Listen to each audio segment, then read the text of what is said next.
Hier, mercredi 5 juin, P. Diddy a reçu un avertissement sévère de la part du juge puisqu'il aurait tenté d'intimider et d'influencer le jury à travers des gestes et des regards. Est-ce le signe qu'il se retrouve dans une impasse et qu'il est à présent désespéré? C'est ce qu'on va voir aujourd'hui et je vais tout vous expliquer. Salut à tous, j'espère que vous allez bien. Bienvenue sur ma chaîne, bienvenue sur ma nouvelle vidéo. Je m'appelle Emma Noce. Comme vous le savez, depuis le début de ce procès historique de P. Diddy qui se déroule à Manhattan, je vous retrace exactement tout ce qui s'y passe et je peux vous dire que là, ça commence à chauffer. Le procès qui a débuté le 12 mai 2025 est un véritable feuilleton judiciaire. Les procureurs affirment que P. Diddy aurait utilisé son empire pour orchestrer un réseau criminel sur plus de 20 ans en organisant des soirées appelées freak-off où des femmes auraient été droguées et forcées à avoir des rapports sexuels. Et là, comme vous avez pu le voir jusqu'à présent dans mes précédentes vidéos, l'accusation s'appuie sur des vidéos, sur des documents financiers, sur des témoignages pour essayer de prouver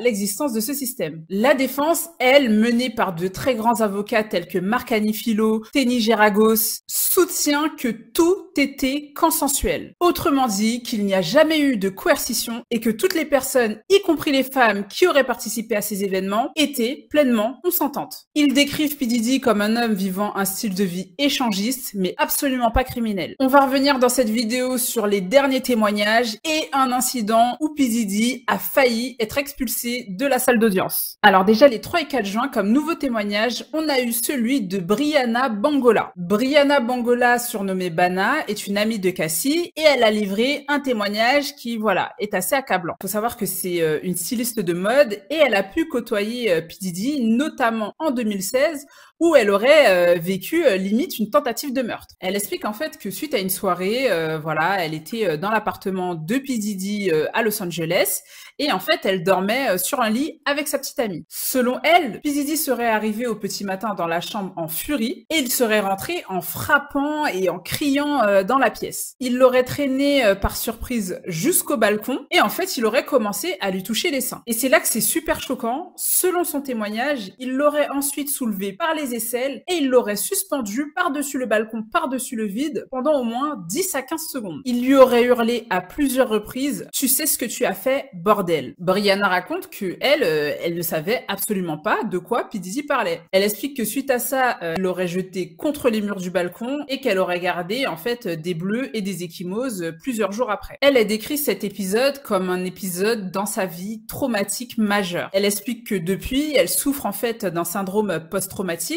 et qu'elle en arrive à faire des cauchemars très souvent et que ça peut lui arriver de crier en fait pendant la nuit. Elle a notamment cité une phrase glaçante que P. Diddy aurait prononcée où il disait concrètement qu'il était le fils du diable et que Brianna n'avait aucune idée de ce qu'il pourrait lui faire et qu'il pourrait la tuer. Un peu comme tous les témoignages accablants comme P. Diddy qu'on a pu avoir jusqu'à présent, Brianna explique en fait qu'elle n'a pas prévenu la police puisqu'en fait elle était terrifiée. Pour elle, il est clair et net que P. Diddy en fait était tout simplement intouchable et qu'elle s'exposait potentiellement à des représailles. Brianna a aussi parlé de l'environnement qu'elle décrit comme étant toxique autour de P. Diddy. Elle a notamment parlé des différentes drogues qui circulaient énormément entre eux et a parlé du fait qu'avec Cassie, à plusieurs reprises, elles avaient tenté de se désintoxiquer. Et toutes leurs tentatives avaient échoué puisqu'en fait, P. Diddy continuait à constamment les exposer à ces drogues-là en les forçant à les consommer. Et elle aussi, elle décrit des soirées où elle a dû subir des ordres. Yana a ensuite subi un contre-interrogatoire mené comme d'habitude par les avocats de P. Diddy et eux en fait ils ont attaqué la chronologie de son récit. On a l'avocate Nicole Westmoreland qui a suggéré que P. Diddy n'était en réalité même pas à Los Angeles en septembre 2016. Ils ont aussi accusé Brianna d'avoir une consommation excessive de drogue et du coup ont attaqué sa mémoire. Ils ont aussi parlé d'une plainte au civil que Brianna aurait déposée en 2024 contre P. Diddy où elle réclamait 10 millions de dollars. Leur objectif était de montrer que, en fait, Brianna avait des intentions qui étaient peut-être financières. Mais la puissance de ce témoignage, c'est qu'en réalité, il est corroboré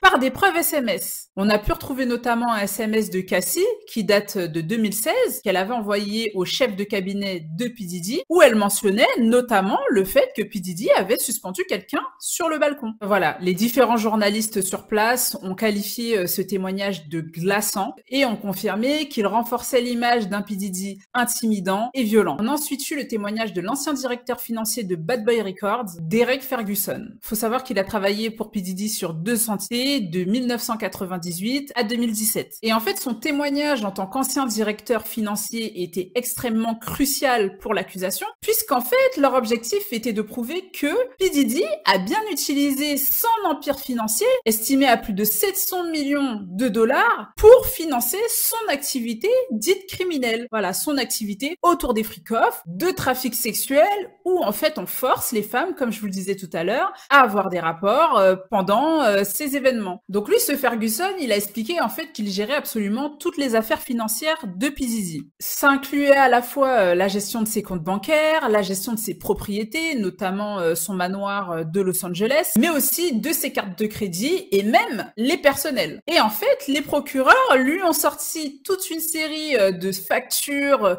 de relevés de comptes, voilà, toute une série de documents financiers qui montraient que ces soirées, ces freak-offs impliquaient des drogues, des prostituées et de la violence. Par exemple, ils ont pu suggérer que des dépenses pour des hôtels de luxe ou encore des fournitures très spécifiques avaient été en réalité achetées avec l'argent de la société. Et Ferguson, du coup, lui, voilà, il a décrit son rôle dans l'organisation, mais il n'a pas confirmé de manière formelle, voilà, avoir assisté à ce genre de choses. Il n'a pas confirmé qu'il a vu des transactions sur les comptes de Bad Boy Records pour financer, voilà, les freak-offs. Et ça, pour le coup, bah, ça a été perçu comme une faiblesse pour l'accusation. Leur tentative, voilà, d'avoir des éclaircissements à travers son témoignage, faut le dire, a quand même échoué. Et au final, bah, le détail précis des dépenses n'a pas été rendu public. On a eu ensuite le témoignage d'une autre personne qui a témoigné sous anonymat, donc qui s'est fait appeler Jane. Et elle, il faut savoir qu'en fait, il s'agit d'une accusatrice clé au même titre que Cassie Ventura. Elle, en fait, ce qu'elle explique,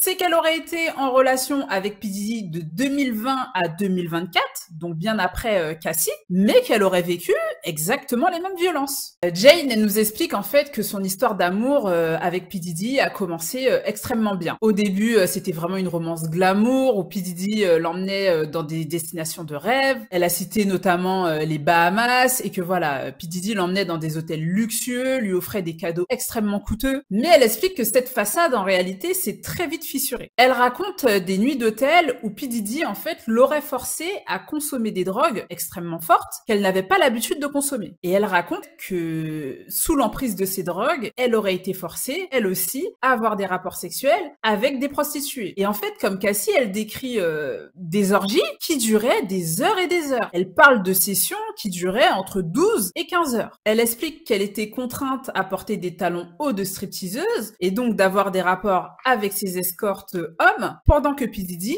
les regardait en se masturbant dans la pièce. Et Jane a expliqué que, voilà, elle n'était absolument pas consentante. Elle explique que P. Diddy l'aurait forcée à participer pendant des années à ces événements, mais qu'en fait, elle n'avait pas le choix puisqu'en fait, P. Diddy contrôlait absolument tous les aspects de sa vie. Elle explique un peu comme Cassie, hein, que P. Diddy payait son loyer, qu'il contrôlait ses finances, qu'il contrôlait ses déplacements pour protéger son intimité et éviter, voilà, le type d'incident qu'on a pu avoir avec l'autre témoignage anonyme dont je vous parlais dans ma dernière vidéo, Mia, voilà, où son identité avait été révélée par des journalistes. Bah, la juge a bien rappelé, voilà, qu'il ne fallait absolument pas révéler son vrai nom ni voilà, donner son apparence. Et le témoignage de Jane était particulièrement crucial puisqu'en fait, il a contribué à montrer que les abus présumés, voilà, dont Cassie parlait, bah, en fait, ne se seraient pas arrêtés à elle. Le 4 juin, les procureurs ont aussi apporté comme preuve des échanges SMS que P. Diddy aurait eu avec son garde du corps. Ces échanges SMS étaient assez clairs sur le fait que P. Diddy, en fait, disait clairement qu'il avait agressé Cassie physiquement et qu'il était très important que le garde du corps s'assure qu'elle ne parle pas. Et ces messages, en fait, représentent un élément clé pour l'accusation puisqu'en fait, ils contribuent à montrer que, en fait, P. Diddy intimidait tout simplement Cassie. Il suggère concrètement que P. Diddy a très probablement utilisé la violence à plusieurs reprises pour intimider Cassie et l'empêcher de témoigner. Et comme je vous le disais en début de cette vidéo, le 5 juin a aussi été marqué par un moment qui a secoué l'audience. Pendant le contre-interrogatoire de Brianna, dont je vous parlais tout à l'heure, P. Diddy aurait été surpris en train de faire des gestes au jury. Certains ont reporté que voilà, il secouait la tête, il les regardait fixement en les intimidant. D'autres ont dit que voilà, il faisait des gestes, voilà, il mimait quelques mots. Et il faut savoir que ça, c'est un comportement qui est strictement interdit. Ce comportement a été interprété comme une tentative d'influencer et d'intimider le jury et a été très largement corrigé par le juge. Le juge a dû carrément interrompre l'audience et en fait, il s'est adressé à l'avocat de P. Diddy, Marc Anifilo, et il lui a clairement dit que ce comportement était inacceptable et que s'il recommençait ne serait-ce qu'une fois, en fait, il serait tout bonnement viré de la salle d'audience. Faut savoir que ces derniers jours au procès, la famille de P. Diddy était pour le coup là au complet. On a pu y voir sa mère Janice, ses fils Christian et Justin, il y avait aussi sa fille Chance, et du coup, leur présence montre que ces derniers temps en tout cas, sa famille se montre soutenante avec lui. Donc voilà les amis, je pense qu'avec ces dernières nouvelles, vous avez une petite idée de l'ambiance, j'ai envie de dire, au tribunal ces derniers temps. Comme je vous l'ai dit, hein, on peut sentir un P. Diddy qui a l'air de montrer quand même quelques signes de faiblesse, qui a l'air voilà, de vouloir influencer d'une manière ou d'une autre. Est-ce que ce serait une preuve, comme certains le disent, que voilà, il est en train de perdre confiance, il se sent peut-être acculé? Enfin, voilà, c'est assez compliqué à dire. Vous, n'hésitez pas à me dire dans les commentaires ce que vous en pensez. Comme je vous le disais dans plusieurs de mes vidéos, là pour le moment, effectivement, c'est à l'accusation de dérouler voilà, tout ce qu'ils ont pu récolter, que ce soit en termes de témoignages, en termes de preuves, etc. Et dans quelques semaines, dans quelques jours peut-être même, on rentrera dans la deuxième phase du procès où là, ce sera à la défense de suivre la même procédure. Donc à ce stade, c'est quand même assez compliqué de savoir si P. Diddy sera ou non condamné. N'hésitez pas à me dire ce que vous en pensez dans les commentaires. Si vous avez aimé cette vidéo, n'hésitez pas aussi à liker et à vous abonner. Et on se retrouve très bientôt pour une nouvelle vidéo. À bientôt.